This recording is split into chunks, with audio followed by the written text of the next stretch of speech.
मसीह में आप सबको सलाम। खुदावंद आपको और आपके ख़ानदान को बरकत, सेहत और तंदुरुस्ती अता करे। मसीह यीशु नासरी के नाम से आमीन। हमारे लिए आज की तिलावत अहबार की दूसरी किताब 36 बाब 14 से 16, 19 से 23। खुदा का गज़ब और रहम उसकी कौम की जलावतनी और रहाई से ज़ाहिर होता है।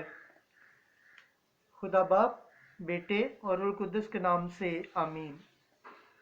उन दिनों कहनों के तमाम रईस भी और लोग गैर कौमों की तमाम मकरूहात के मुताबिक बेवफाई करने में बढ़ गए और खुदावंद के घर को जो उसने यरूशलेम में मुकद्दस किया था नापाक किया।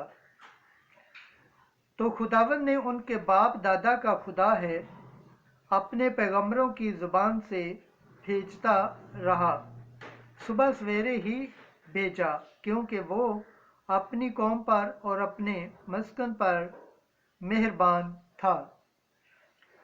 पर उन्होंने खुदा के पैगंबरों पर ठट्ठा किया और उसके कलाम की हकारत की और उसके नबियों पर हंसे, यहाँ तक कि खुदावंद का गज़ब अपनी कौम पर भड़का और कोई चारा न रहा और खुदा के घर को जला दिया गया और यरूशलेम की दीवारों को गिरा दिया गया और उसके सारे महलों को आग से जला दिया गया और उसकी सब कीमती चीज़ें तल्फ की गईं और जो तलवार से बच गए उनको खुदावंद बाबुल में जला वतन किया, जहाँ वो अकलीनियों के बादशाह और उसके बेटों के गुलाम होकर रहे, जब तक कि फारस की सल्तनत शुरू न हुई, ताकि खुदावंद का कलाम जो इर्मिया नबी की ज़ुबान से कहा गया था पूरा हो, जब तक कि ज़मीन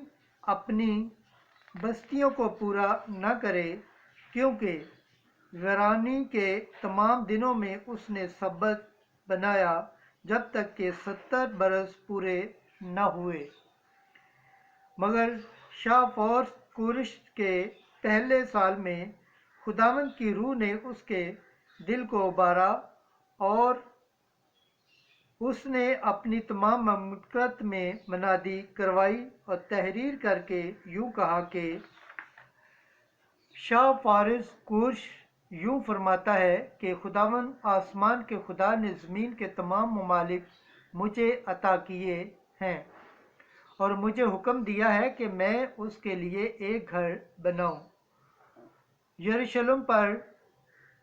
यरूशलेम में बनाऊं। बस तुम्हारे दरमियान उसकी सारी कौम में से जो कोई है, खुदावन उसका खुदा उसके साथ हो और वो रवाना हो जाए। पाक कलाम के पढ़े और सुने जाने पर खुदावन की बरकत हो, खुदावन का शुक्र हो। आमीन। आज का ज़बूर पढ़ा जाएगा। ज़बूर 136 पहली आयत से छठी आयत। जमायती जवाब। अगर मैं तुझे याद ना करूं तो मेरी ज़ुबान मेरे तालू से चिमट जाए। हम बाबुल की नहरों पर बैठे और सयोन को याद करके रोए। वो बेदा के दरख्त से हमने अपनी बरबतें लटका दी। जमायती जवाब। अगर मैं तुझे याद ना करूं तो मेरी ज़ुबान मेरे तालू से चिमट जाए। वहाँ हमें सैर करने वालों ने कहा कि गाओ और हमारे सताने वालों ने कहा कि खुशी मनाओ, और उन्होंने कहा कि सयोन के गीतों में से कोई हमें सुनाओ। जमायती जवाब। अगर मैं तुझे याद ना करूं तो मेरी ज़ुबान मेरे तालू से चिमट जाए। हम अजनबी मुल्क में खुदावंद का गीत क्यों कर गाएं?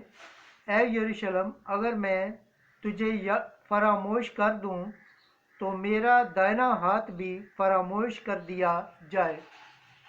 जमायती जवाब। अगर मैं तुझे याद ना करूं तो मेरी ज़ुबान मेरे तालू से चिमट जाए। अगर मैं तुझे याद ना रखूं, अगर मैं यरूशलेम को अपनी हर खुशी पर तरजीह ना दूं तो मेरी ज़ुबान मेरे तालू से चिमट जाए। जमायती जवाब। अगर मैं तुझे याद ना करूं तो मेरी ज़ुबान मेरे तालू से चिमट जाए।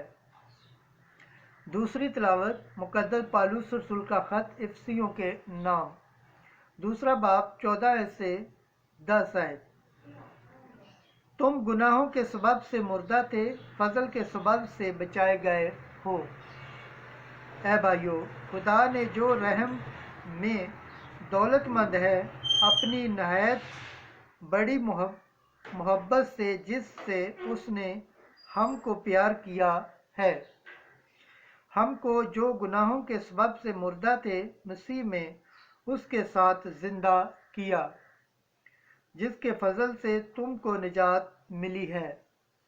اور اس نے ہم کو اس کے ساتھ اٹھایا اور مسیح یسوع میں آسمان پر اس کے ساتھ بٹھایا، تاکہ وہ اپنی اس مہربانی سے جو مسیح یسوع میں ہم پر ہے، آنے والے زمانوں میں اپنے فضل کی بے حد دولت کو دکھائے، کیونکہ تم کو فضل سے ایمان کے وسیلہ سے نجات ملی ہے، اور یہ تمہاری طرف سے نہیں، یہ تو خدا کی بخشش ہے، اور اعمال سے بھی نہیں، تاکہ کوئی فخر نہ کرے۔